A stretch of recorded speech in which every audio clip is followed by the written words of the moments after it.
Hello दोस्तों, स्वागत है आपका मेरी YouTube channel let's study with Poonam में, जिसमें हम जीके जीएस से रिलेटेड टॉपिक के बारे में चर्चा करते हैं।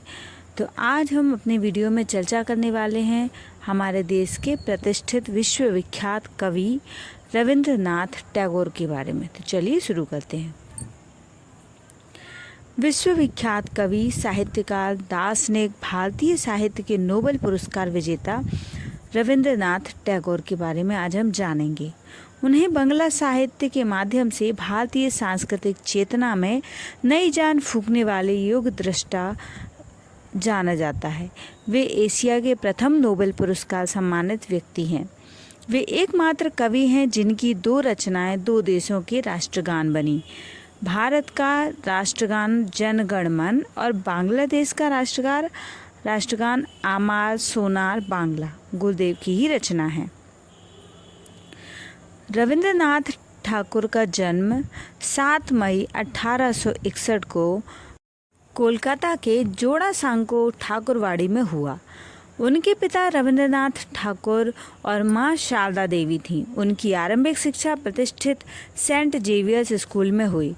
उन्होंने बैरिस्टर बनने की इच्छा से 1878 में इंग्लैंड के बिजनेस में पब्लिक स्कूल में दाखिला करवाया और फिर लंदन विश्वविद्यालय में कानून का अध्ययन किया, किंतु 1880 में बिना डिग्री प्राप्त किए ही स्वदेश वापस लौट आए।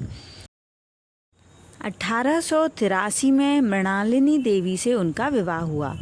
टैगोर की माता की मृत्यु उनके बचपन में ही हो गई थी और उनके पिता व्यापक रूप से यात्रा करने वाले व्यक्ति थे, अतः उनका लालन पालन अधिकांशतः नौकरों द्वारा ही किया गया है।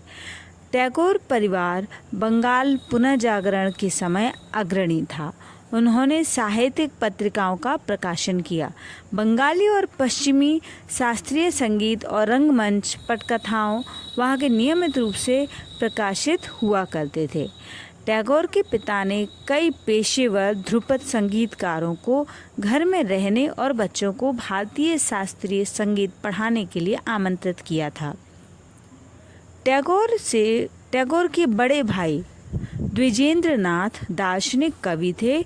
दूसरे भाई सत्येंद्रनाथ कुलीन और पूर्व में सभी यूरोपीय सिविल सेवा के लिए पहले भारतीय नियुक्त व्यक्ति थे।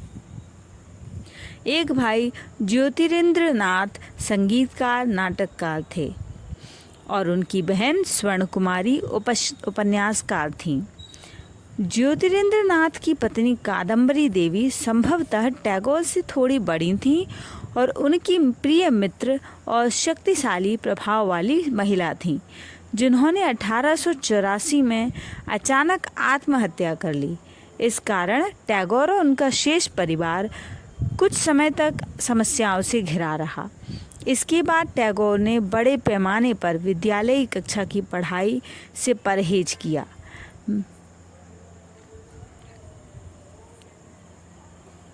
11 वर्ष की आयु में उनके उपनयन संस्कार के बाद टैगोर और उनके पिता कई महीनों के लिए भारत की यात्रा के लिए फरवरी 1873 में कोलकाता छोड़कर शांति निकेतन, संपत्ति, अमृतसर, डेलहौसी और हिमालय पर्वतीय स्थल पर निकल पड़े।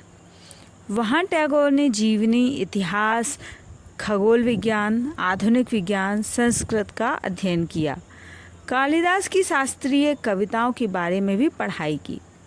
1873 में अमृतसर में अपने 1 महीने के प्रवास के समय वह सुप्रभात, गुरुवाणी और नानक बाणी से बहुत प्रभावित हुए, जिन्हें स्वर्ण मंदिर में गाया जाता था, जिसके लिए दोनों पिता और पुत्र नियमित रूप से आगंतुक थे। उन्होंने इसके बारे में अपनी पुस्तक मेरी यादों में लिखा। बचपन से ही उनकी कविता, छंद, भाषा में अद्भुत प्रतिभा का आभास लोगों को मिलने लगा था। उन्होंने अपनी कविता 8 वर्ष की आयु में लिखी।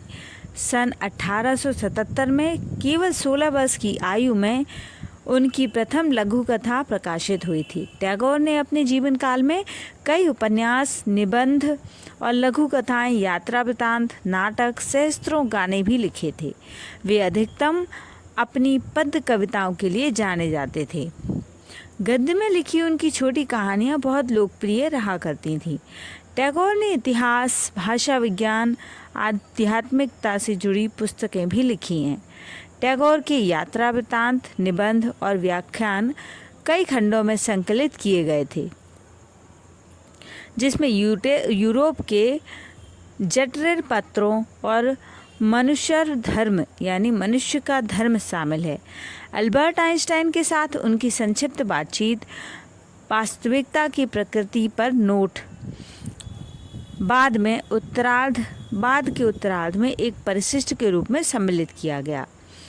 टैगोर के 150वें जन्मदिन के अवसर पर उनके कार्यों का एक संकलन वर्तमान में बंगाली कालानुक्रमिक क्रम में प्रकाशित किया गया।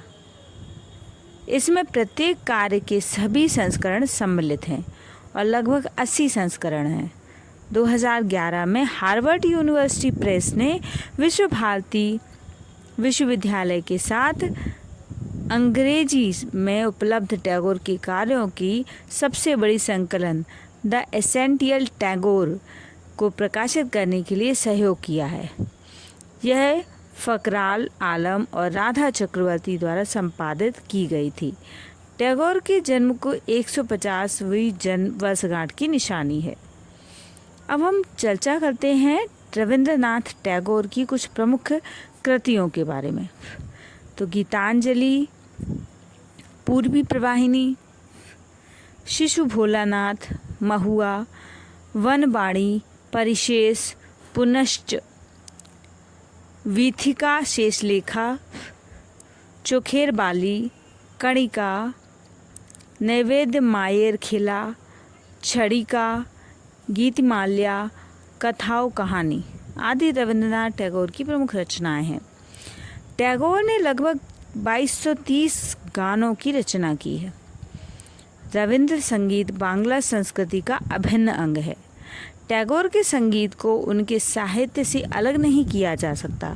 उनकी अधिकतर रचनाएं जो अब उनके गीतों में शामिल हो चुकी हैं, हिंदुस्तान शास्त्रीय संगीत और ध्रुपद शैली से प्रभावित ये गीत मानवीय भावनाओं के अलग अलग रंग प्रस्तुत करते हैं। अपने जीवन के अंतिम क्षणों में गुरुदेव ने चित्र बनाना शुरू किया था। इसमें युग का संशय, मोह, क्लांति, निराशा के स्वर प्रकट हुए हैं। मनुष्य और ईश्वर के बीच जो चिरस्थायी संपर्क है, उनकी रचनाओं में यह अलग अलग रूपों में उभर कर सामने आता है। टैगोर और महात्मा गांधी के बीच राष्ट्रीयता और मानवता को लेकर हमेशा वैचारिक मतभेद रहा है। जहां गांधी पहले पायदान पर राष्ट्रवाद को रखते हैं, वहीं टैगोर मानवता को राष्ट्रवाद से अधिक महत्व देते हैं। लेकिन दोनों एक दूसरे के बहुत अधिक सम्मान करने वाले व्यक्ति हैं। टैगोर ने गांधी जी को डाकू का विशेषण दिया था। एक समय था जब शांति निकेतन आर्थिक कमी से जूझ रहा था। गुरुदेव देश भर में नाटकों का मंचन करके धन संग्रह कर रहे थे। उस समय गांधी जी ने टैगोर को 60,000 रुपये का अनुदान का चेक दिया था।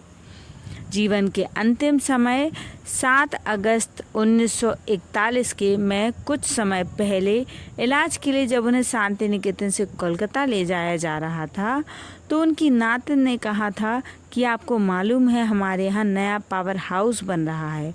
इसके जवाब में उन्होंने कहा कि हाँ, पुराना आलोक चला जाएगा और नए का आगमन होगा। अब बात करते हैं रविंद्रनाथ टैगोर के विशेष सम्मानों के बारे में।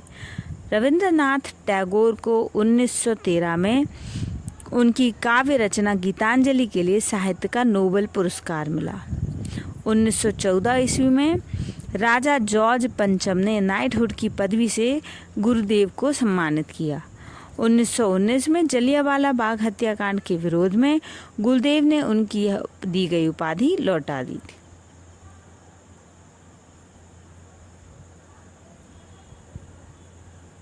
इस तरह से दोस्तों, हमने अपने वीडियो में इस महान व्यक्तित्व के कुछ क्षणिक पलों को इकट्ठा करने की कोशिश की है। तो यदि हमारा ये वीडियो आपको पसंद आए तो हमारे चैनल को लाइक, शेयर और सब्सक्राइब अवश्य करें। धन्यवाद दोस्तों।